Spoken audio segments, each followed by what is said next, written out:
There's just so much. You're listening to a Mamamia podcast. Mamamia acknowledges the traditional owners of land and waters that this podcast is recorded on.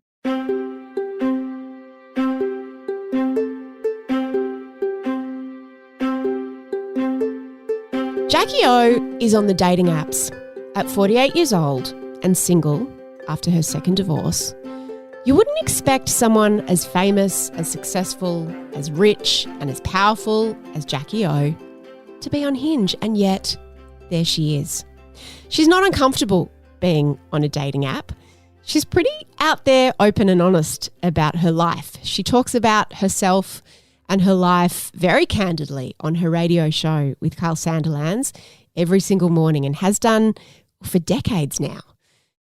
But there's one thing Jackie O doesn't want to talk about, and that's money. And yet she did with me. She walked into the Mamamia office, friendly, warm. She wanted to say hello to everybody, and she just seemed really at ease, comfortable in her skin. I've wanted to get Jackie on No Filter for a lot of years, and for reasons which you'll understand a little bit better after you've heard our conversation, the time has never been right. She hasn't been ready to sit down. But today, she is ready to sit down. She's ready to talk. And nothing was off limits.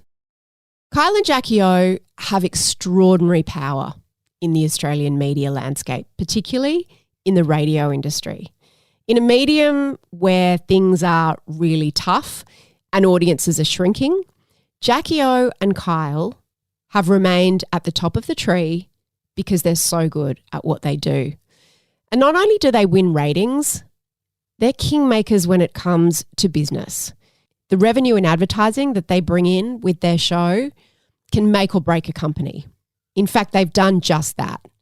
Currently, even as we speak, they're negotiating a new contract, and the whole industry is waiting to see how much they're worth. The answer is a lot. We spoke about how much she earns, her relationship with Kyle, what it's like off air, the times that they've not been so aligned.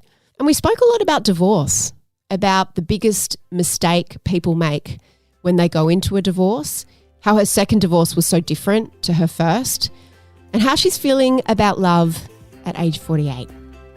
Here's Jackie O, and I think you're going to really love this conversation.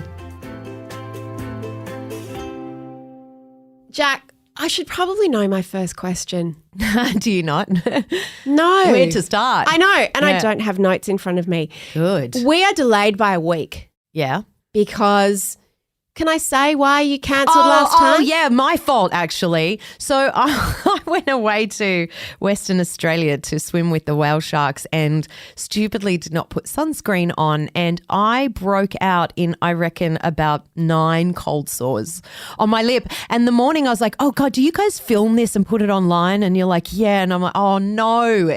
It looked ridiculous. Yeah. So we postponed it, didn't we? And it's interesting because radio and podcast didn't used to be filmed. I know. And that's the one good of the old things days. I loved about them. And I've heard you say recently, now it's more like TV. Now you've got to do your hair and makeup before you come in. Yeah. What's that transition been like for you? It's been a slow one, which is good because it didn't happen overnight. So they'd film little bits here and there.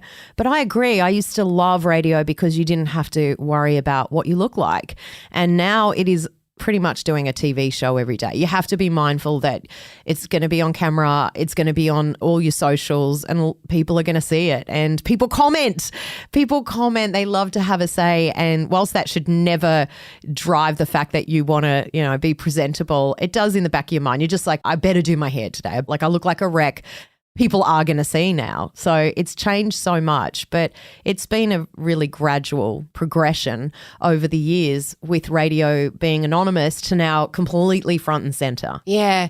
How has that changed your getting ready routine in the morning? I mean, I know everyone's obsessed with asking breakfast TV and breakfast radio presenters what time you get up and what your routine's like. That's and the number one question. I'm going to be asked. Betty Basic, so let's get that out of the way. So 4 a.m. and the routine is very quick actually. It's usually really half an hour max, I'd say, just to kind of blow dry the hair real quick and put some makeup on. So it's not too bad. I guess before it was maybe 5 a.m. Yeah. So it's added an extra hour. Well, I've also moved further away, so that doesn't help. So we've stacked on a little bit of time needed. So the alarm, unfortunately, is now going off at 4. Why do you have to drive to the studio? Why can't you do it from home?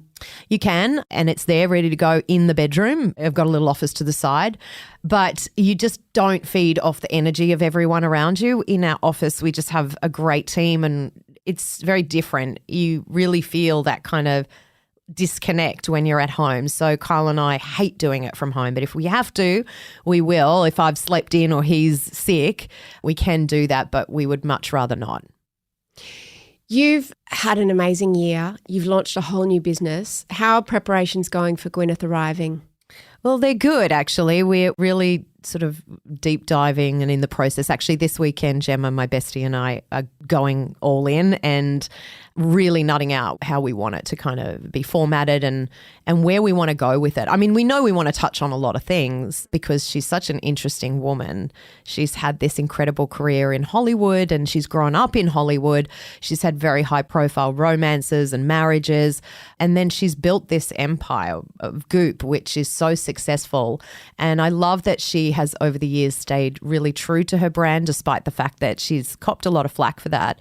But she's always known what her brand is. And I think there's something to learn from that. So, I mean, there's a lot of things that I would want to touch on with Gwyneth. And I don't know where to start. But yeah, we're making that start this weekend. What's it like dealing with someone who is at that level of fame in terms of the people around her, what's required? It's actually been so easy with Gwyneth. We asked her what her rider was and all we got back was bottled water. That was it. Nothing else does she want. Nothing. Wow. I know. That's I almost couldn't believe it. disappointing. Yeah. I think the story is that there is nothing, but I was surprised. She's very low maintenance. She is really keen to wear an Australian designer on stage, and there's really been not much else. Everything's been smooth sailing with her and her people, which is, I mean, for our first one, we got lucky, I think. I'm sure down the track we'll have some bumps along the road, but this one's been very, very easy. Why start a business? I don't know. I think for me, it's something I've always had in the back of my mind that I don't just want to always have only radio. Radio can't be the only thing that defines me because one day that's going to end. And who am I? I think a lot of people struggle with their identity when they've had a very long-lasting career that they love and that they're passionate about. It's a little bit like sports people when their rugby career is over or swimming career. At the end of it, when they don't have another passion or another avenue to explore, they're lost. And I never want to be in that situation. So I think for me, it's always there. I've always wanted to do it. I just haven't known exactly what I want to do. And I didn't want to do something just for the sake of it. It had to be the right thing. And I think working with my best friend who I've worked with before, so I know we work really well together, this just seemed perfect, to be honest. I've been thinking about you and partnerships because you're obviously so inextricably linked with Kyle and now Gemma. And I thought that's interesting that when you chose to do your own thing away from Kyle and Jackie O brand, you chose to do it with someone else again, not by yourself. Oh, okay. Yeah, no. Like with besties because it's the two of you. Okay, I feel like I'm talking now to my psychologist. Welcome. I bet you have some good insight on that too, what that says. Do you know that's true? And if I'm going to be really honest with you, it would be that I don't have the confidence to do it on my own. And that might be because I've spent years and years bouncing off someone. And so it's all I know. So for me to go out completely on my own, look, could I put this together? Probably not. I don't have the... It would have been hard to call it besties if it was just you. Bit awkward. That's true. That's true. I don't know. I think it's just, to me, I like collaborating with people. I don't know that I would even enjoy doing it on my own. I think I'd be very stressed doing it on my own. And could I do it on my own? I don't think I could, not this kind of business. Gemma's got so much skill in the business back end part of it. She's studied it. She's gotten her degrees. So she understands that, the numbers, and I've never had to deal with that in my life. I mean, I finished school in year 10 and went to TAFE to do a secretarial course, and that's it for me. That's it. So all I've known really is talking on the radio. So I don't claim to kind of know about business, and I don't know that I would want to do something like that on my own. That just seems a bit overwhelming, to be honest. So I think what works with Gemma and I is she's got that back end, and then I've got the other side that I can bring to the table, and the two work really well together. What's the difference between being in a business partnership with a guy and a girl for you? What have you noticed? I think with Gemma, there's more communication. So every step of the way, when a little problem arises, it's dealt with immediately as opposed to it building and building and it becoming an issue. I would say that Kyle and I don't let it become a huge issue, but we certainly aren't dealing with it as it happens. And I think there's that really honest communication between Gemma and I, as opposed to maybe sometimes with Kyle and I, well, we'll sweep that one under the rug, won't address it. Everything gets addressed because, we love to communicate more than men. A lot of famous on-air partnerships, either in TV or in radio, aren't necessarily off-screen or off-air what they are on air in terms of the dynamic or in terms of the closeness. How has that evolved with you and Kyle over the years? I'm really curious about that. Well, there is a definite respect always there and has been, regardless of the different paths we've gone on, because it's been 23 years now working together. Wow. It's a long friendship. That's longer than most marriages. Yeah, it is. Yeah. It's longer than any marriage I've had. Yeah. And we connected very quickly. I think after a year, we really bonded. We went away to Spain for a work trip and got to know each other really well. That sounds like we slept together. No, we didn't. Was that chemistry ever there? Not chemistry that way, but, in male-female relationships, it's usually there. Even if it's not there, it's there. You know what I mean? I don't know if it was with Kyle and I. We had the chemistry of like a best friend would, but I don't think there's ever been any sexual chemistry. Not from you. What about from him? Well, I don't know. You'd have to. I'll ask him at some stage. Well, yeah. I don't know if he's joking about it or not. I mean, he says it obviously a lot on air, so he still says And do you feel like he's like a brother? Like, is that your feeling towards him? Like, you wouldn't care if you farted in front of him or, your brother. You're never trying to. No, exactly. He's like my big brother, the protector. He's very protective of me, extremely. How does that manifest? Particularly now that I'm single, it manifests in that way. Like he's got big brother, dad energy. Absolutely. It's hard to get his tick of approval, put it that way. Yeah. Yeah, really hard. So he's funny who he's okay with and who he's not, but, I interrupted you. You said you guys went away and there was no sex, but you had sex. And then we bonded, and then we were so close when he was with Tamara. Lee and I. His first wife? Yes, so his first wife, Tamara, and then Lee and I, as a foursome, we would hang out all the time. And they lived just around the corner, and we would go every Saturday night to their house and, drink and dance and just really. Couple friends. Yeah, we were couple friends. And then when Tamara and Kyle split up, Kyle, I don't want to speak on his behalf, but he coped with that breakup by going down a completely different path, which he has said before involved a lot of partying. Yeah. And that is when it was probably around the time he was about 39. And he just started to hang out in the Cross all the time. And then he was renting this house that just was party after party after party. I can't remember what the timeline, but it was sort of not long after that I was also trying to fall pregnant. And we just went our separate ways in terms of the closeness that we had. But it was always there. It's never gone away, our working relationship and how much we respect each other and get on. We always get on. But we just weren't socialising outside of work. And that remained that way for a really long time until Kyle and Tegan got together, and then now we've started to kind of be couple friends again. Did you guys have judgment for each other's lives back then? Yeah, totally we did. Yes. He thought I was so boring and didn't want to know anything about me because I was now a mum. And I was like, what's happened to you? Why are you doing all of this? This isn't you. Because Kyle was a real homebody. He was a guy from Brisbane who didn't party. He came straight here into a relationship with Tamara, and he was just not that kind of guy. And so that sort of shocked me, what he was doing. It was almost like this kind of rebellious period. So, yeah, we totally had judgment for each other's life. And were you worried about his health? He was making some pretty dangerous choices. And he wasn't a young chicken anymore. Yeah. He was, in his 40s, and he was not looking well, and he was having a lot of time off for blood pressure and various things. Yeah, he was. He was having a lot of time off. And, yeah, of course I was worried about his health, because he's someone who has picked up those habits at the time later on in life, which is kind of can be scary for men that are hitting their 40s, and suddenly they start doing that when their body isn't used to it. So I was worried, but you can't say anything, can you? You can say something, but they don't listen to you. No, especially if they think that you're just boring. 100%. Yeah, I'm just the boring mum who's, not wanting him to have any fun. There's friend concern, but then there was also, I imagine, there would have also been business concern, because it's like, dude, if you can't show up to work every day, or if you're hungover or tired or calling in sick, that impacts on you.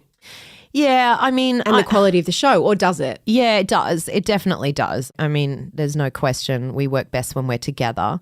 I guess I just took it for what it was. I wasn't too concerned that, oh God, he's going to die and then there's going to be no show. I wasn't really thinking like that. I think I was just taking it day to day. And I hate it when he's not there, obviously. It makes the workload a trillion times harder. Why? You're taking on everything yourself. So when you're doing it on air with someone else, you have that time to, when the other person's talking, you have your time to catch up like a little bit in your mind. And especially when you're interviewing or anything, you're just so used to having like a little window of 10 seconds to catch your breath. But when you're doing it on your own, it's a brain drain, basically. I know that when you've been away, like when you had time off, when you had your long COVID, he had guest co-hosts. If he calls in sick, does someone step in for him? Or you have to carry the whole show? Sometimes we might just these days get a producer to just bounce off. We used to try and scramble around for people. We had people like Jules Lund, Bo Ryan with a specific phone. We would buy them and we would just say, keep it on your bedside table, always on. No one will ever call it unless Kyle's sick. And sometimes they didn't answer it because, it could be months that would go by and they'd think, oh, no one's going to call on the day we call. They don't have it.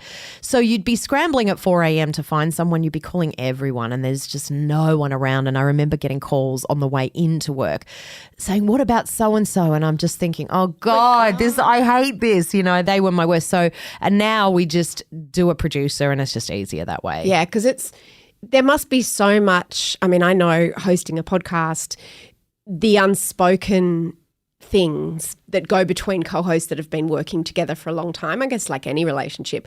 But what are some of the things that you don't realise the unspoken language between you and Kyle until he's not there that other people might not know? As in like the way you'll sort of save each other, or if you're looking at your phone, then he'll go, oh, right, she's distracted. Yes. Oh, that's covering right. for each other. You've got each other's backs in studio on air. What are some of those things? Yeah, for sure. There's many times where Kyle might turn off his microphone and start having a conversation with one of the producers. No one will know that, but you just keep going. He might see that I don't have a question next. And so he knows. I don't even have to give him a look. He just knows when I have a question, when I don't. It's just those little cues you pick up from working with someone for that long. There might be something that he even says on air where I give him just that little kind of tiny look and he goes, oh, shit, okay, I won't keep pushing that. And I'm okay for him to push stuff most of the time, but every now and again, all you have to do is just give them a very slight look that no one else would pick up on except for them. My husband and I used to sometimes give each other looks across the board table, and then one time I was like, other people can see the expression on your face, right? And so you guys used to be able to do that more than I imagine you can now because it's being videoed. Yeah. So if you're like going, be quiet or wind up, like doing the cut everyone thing, can see. Everyone can see. To be honest, I think most of those times, or they hopefully don't include it when they, hopefully we've got a good editor that cuts those things out. I don't see our videos half the time, so who knows? What different roles do you guys play in the behind the scenes of the show? Like, because there's a lot of, commentary about the roles that you play on the show. Mm-hmm. And I think it's often falsely said that he dominates or that you somehow enable him. Yeah. How do you feel about that when people think that? When it comes to the show, there's things that people would listen to and think, why didn't she pull him up on that? And I can pull him up on that. Sometimes I also can see it for what it is, which is Kyle is kidding. And I don't like being a handbrake in life on everything. I do believe our listeners get it. And I think the ones that might tune in for the first time here and there don't. So when he says something, it is a joke. Most people know. And for the 2% that are listening that don't understand Kyle's humour, then I'm not going to be the handbrake for just that 2%, because hopefully everyone gets it, that, it's very tongue-in-cheek. Yes, he says things that are offensive and it shits me sometimes. And when it shits me, I will say it. But if it's not shitting me and I can see the humour in it, then I'm not going to pretend to be outraged. I don't like that style either. I just have to stay true to, if I find it offensive, I will say something. If I don't, and I think it's funny, because I kind of love politically incorrect humour. I still do to this day. And there's certain things that cross a line and we're more sensitive to particular topics, which we should be. But I can also appreciate inappropriateness. And personally, if I find it funny, I'm not going to pretend I don't. Have you ever felt resentful of people trying to push you into being the police and being his mum? Like, you do that sometimes, but you don't always. It's not consistent. Have you, but which means it's genuine. Yeah. But so have you ever had to say to him, hey, it's not fair that you always get to say the interesting, outrageous things and I've got to go, come on, Kyle. Yeah. Like, how do you make sure that dynamic doesn't get too entrenched? I think there are certain times when Kyle, he's thinking something off the air and I know he's saying it to kind of gauge what my reaction is to it. And so there are many times off air that I say, no, you're not going on air and saying that. So I am a lot more of a handbrake off the air, because I don't want to stop down and ruin the flow of the show on air. So I think Kyle subconsciously knows when it might be too far, which is why he runs it past me in a way off the air. But in terms of playing that role, no, I've never felt pressured to do that. Not from anyone I work with. Maybe the audience, or maybe when I've been interviewed by someone, I've been asked that many times. But I don't listen to the noise outside of what's happening in that studio and what I feel at that moment.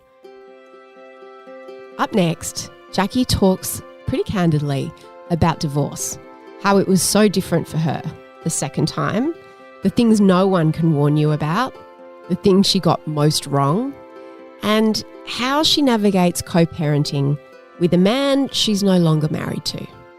Stay with me.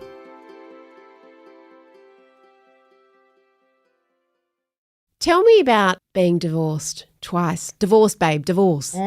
How is it different being divorced the second time to being divorced the first time?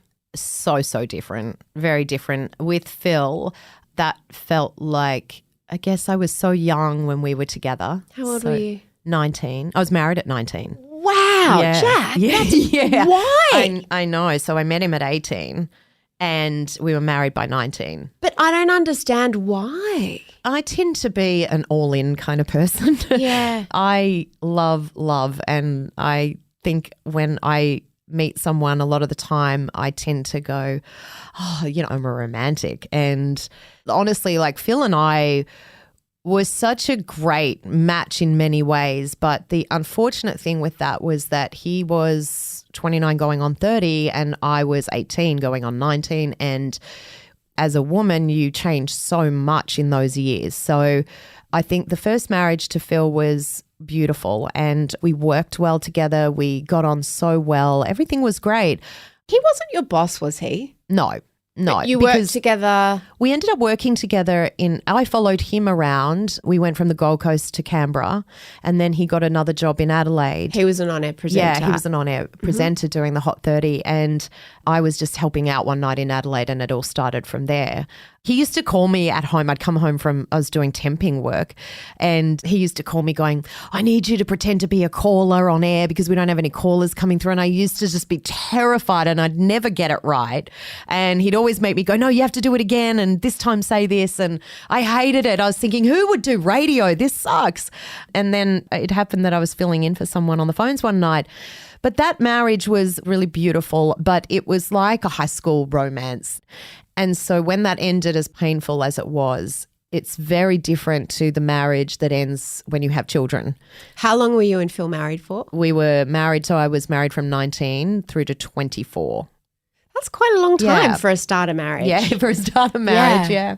I know. But you would have been a very different person at 24. Yeah, I was very different. Was by it a then. difficult decision to end? 100%, extremely. You don't just wake up one day and go, yeah, no, this isn't working. It's something that you think about and you struggle with massively internally. And was it because the next logical phase was for you to have kids with him? You know, we weren't even talking about it that much, really. I don't even know that we ever had a serious conversation, which is why I feel like I look back on that and it was very much like this sort of high school sweetheart, you know. I don't know, it just felt so young and innocent.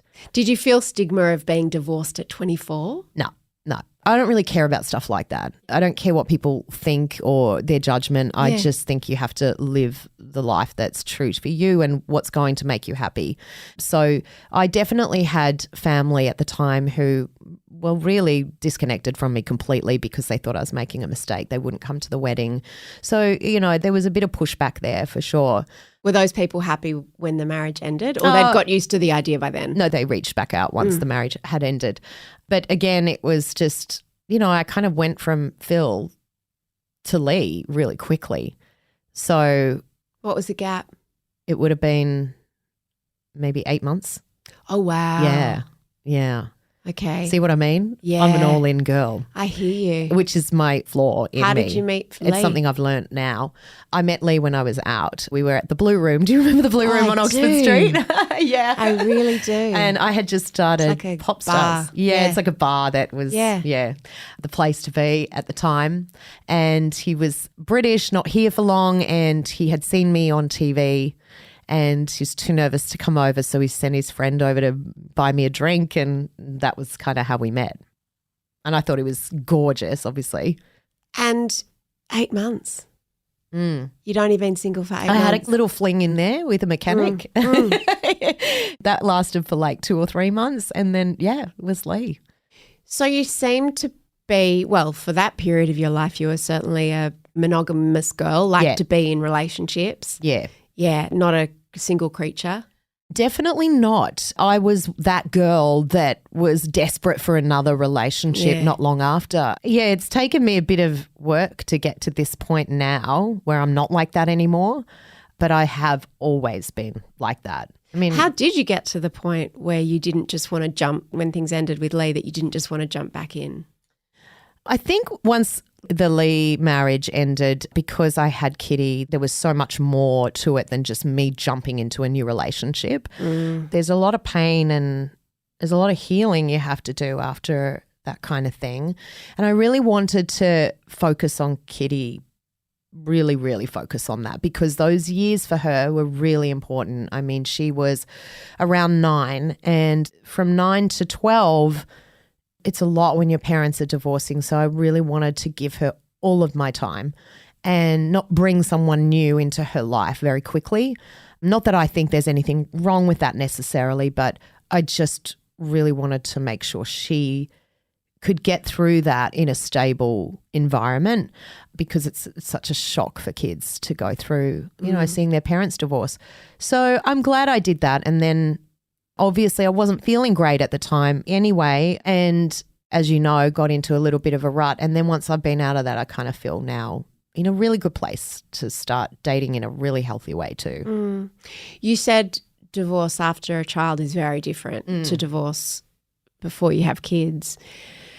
And I've also heard you say that people think that divorce will just be a few bad months or a year. Can you talk about the time frame of divorce and the different phases? I'm so glad you asked that, because I have a lot of friends who are going through that, and you don't want to scare them completely, but it is not quick by any means. So the initial period might feel, depending on the circumstances, of course, you might feel some sort of relief in there, and you think, okay, this decision's now been made and we're kind of going our separate ways. Isn't this great? And then the reality hits, and then you have to start dealing with separating of assets and child custody. And it doesn't really matter how great your relationship is. That part is so painful and so triggering for everyone I know who's been through it. In what ways, without wanting to probe, what parts of that are triggering? What parts of that are painful? The worst comes out in people, and when lawyers are involved. So you might say certain things within your relationship. If we ever split up, I would never do this. I would never ask for this. And then suddenly you're alone with your lawyer, and your lawyer's going, you have to ask for this. And so you're hit with those kind of demands, and then you feel betrayed. And that is incredibly triggering. And you think, how could they do this? Why do they want this? Or why does she want this? So a lot of raw nerves are hit during that process, because I can understand it. People are like, this is final. This is the last chance of whatever it is that each party wants, but it does hurt. And that part is, I've noticed with my friends and myself, is the most difficult part. And, you know, that— You mean the negotiating? I think the negotiating and working through all that. Then once you're through that, it calms down. And I tell everyone, it does, just let it go. You've got to let it go. Once that decision's been made, let it go. You can't harbor any kind of resentment, because at the end of the day, you're going to be co-parenting and you want to keep that really copacetic. So once you let that go, then the healing starts, and that takes another couple of years. So I would say to anyone going through this, it's a 3-year process. Easy. What about the custody part? Because no parent goes into having a child thinking, I'm going to see this child part-time or half the time or 2 days a week. Yeah. How did you manage the grief of that when you had to navigate it? You know, in a way, I tried to look at the bright side of that, which is that when you're at home 24/7 with your children or child, in my case, a lot of the time you can be distracted, you can be impatient, you can be on your phone. And I found that by having Kitty 50% of the time, I was a better mother than I was having her 100% of the time, because I appreciated and valued her presence so much. So I made that count. And I think in a way it was actually a good thing. I just tried to look at it from a positive point of view. But it was difficult on the days that I didn't have her, I'm not going to lie. Those days you kind of are suddenly left on your own. And I think in those moments you can start drinking a little more, you know, you don't have any responsibilities. You're a bit lost, and you either embrace those moments by doing self-care, maybe catching up with friends, or you can go the other way and you sit at home alone and then you have a drink and, you know, you watch TV. And unfortunately I kind of went that way instead of the healthier way. And I think that's kind of what sort of started to— just everything became really unhealthy. So I had these two lives I was living, like the good mum, the one that was present and happy and taking her out and doing things. And then there was the other side that was a little bit dark and a little bit lonely. I remember my husband and I split up when our son was about 2 or 3 for a few years. And I remember weekends that I didn't have him were weird, because it wasn't like being away from your child if you were on holidays or had to travel for work. That's very different. But when you are in your house and in your city without your child, it just felt odd. It's like a deep sorrow and sadness that I had to get used to and past. But it's like I'm a mother who's not with her child. It felt it was weird. It's really, really difficult to get passes. through. Yes, it does pass. You do become comfortable with it and accepting of it. Kitty said to me the other day, she said, I'm so glad you and Dad aren't together. And I was like, oh, why? Why is that? Because, it's not like we were fighting a load in front of her or anything. She just said, I just get the best of both worlds. I get all of your time when I'm with you, and then I get all of Dad's time, and I have 2 bedrooms and I have 2 of this, and, I have these 2 great lives almost. And she thankfully came out the other side really kind of well adjusted and got through it okay. But it was really hard during those times, like adjusting to the alone time and not being there. Because you're right, it's so different. It's kind of like when you have that temporary breakup with a boyfriend and they're not there on a Saturday night, you feel so depressed. But then if they've gone away with the boys for a week, you're like, oh, brilliant. I've got all this alone time, It's just a heaviness that sort of sits there with you. I don't know if you're a control freak. Are you a control freak in terms of parenting? So. No, not at all. Okay, so who carried, when you were with Lee, who carried like most of the mental load? Because in my marriage, it's for all the house stuff and finances and everything, it's my husband. Mm-hmm. For the emotional state of the kids, it's kind of me. Yep. But what was the breakdown like in your marriage, and when it ended, what did you have to pick up in terms of mental load? I would say that in terms of the household, running of the household stuff was me.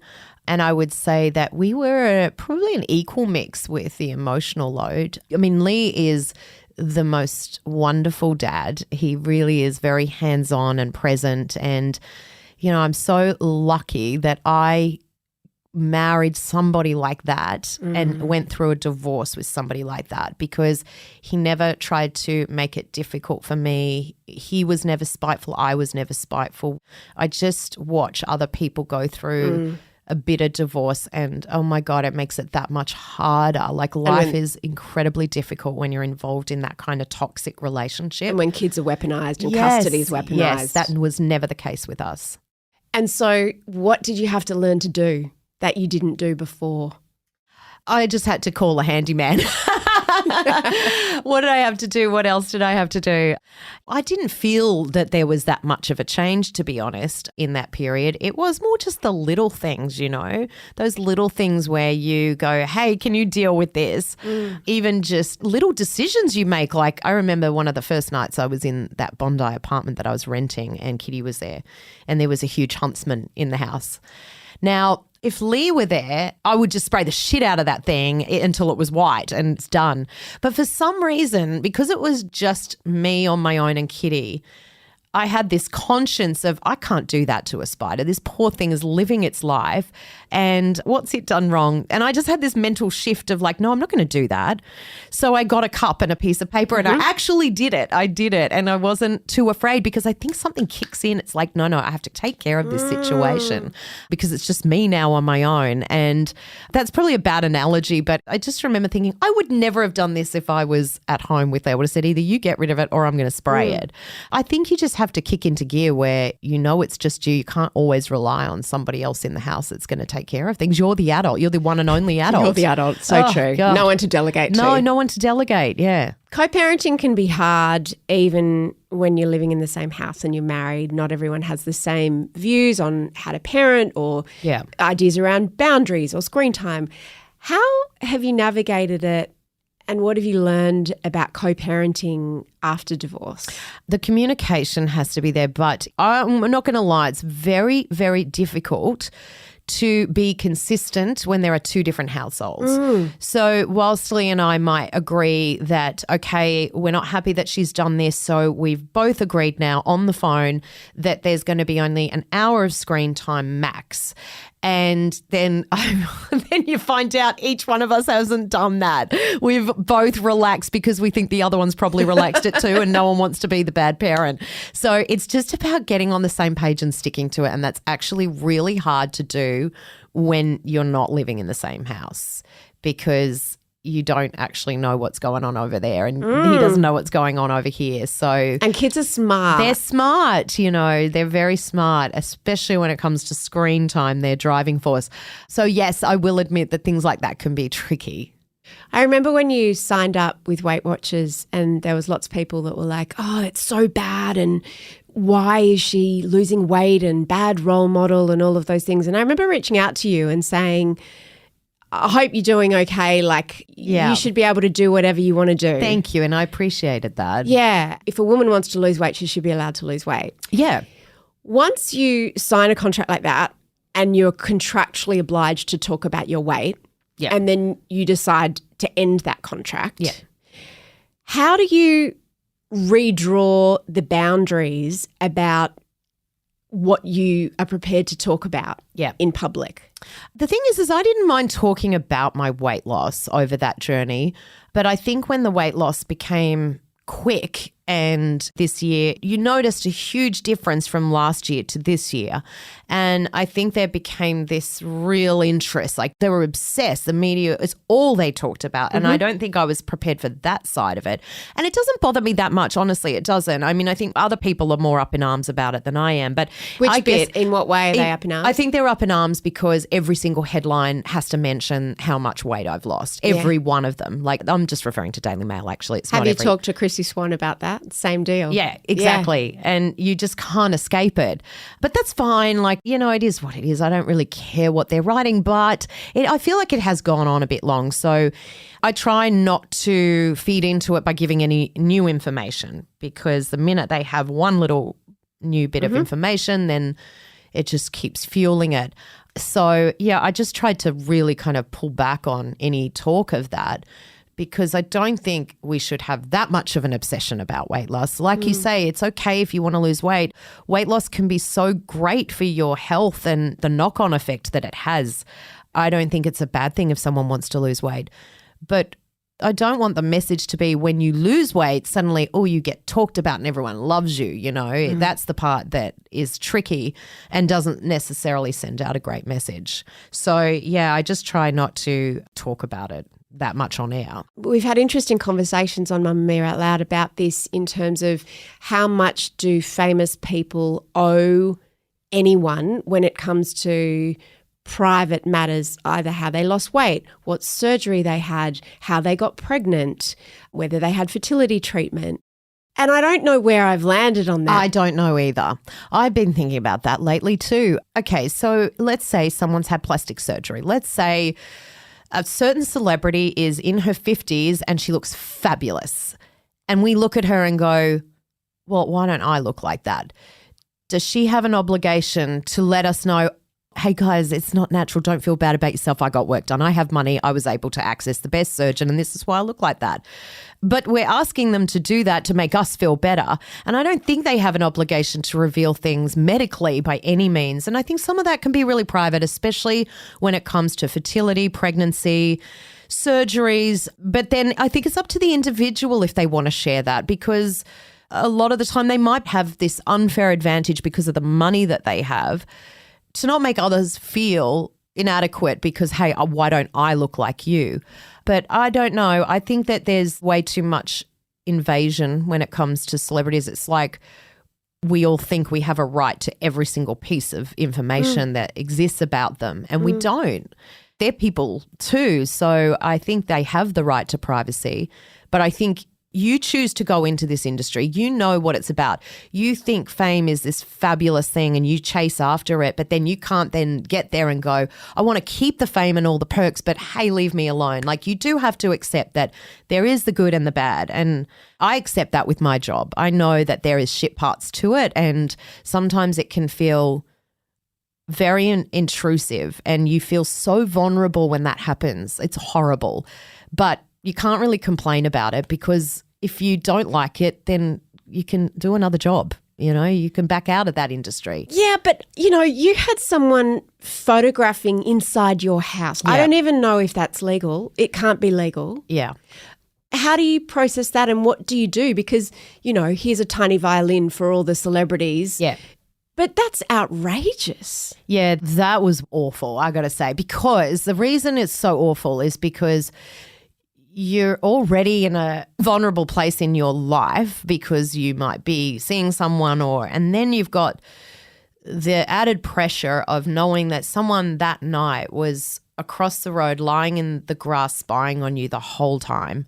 And it's just that creepiness of, Yeah. Oh, fuck. Sorry, excuse my language. No, you're allowed to swear. Yeah. It's not radio. Okay, good. I'm so used to that. Is there a censor here? No, You can even not say needed. the C word. Yeah. Oh, really? Yeah, you can. I have been known to pull it out every now and again. Oh, it's one of my favourites. It's one of my favourites. It's more just the thought of, oh, God, what else did I do that man was watching? Oh. So it feels super vulnerable when something like that happens.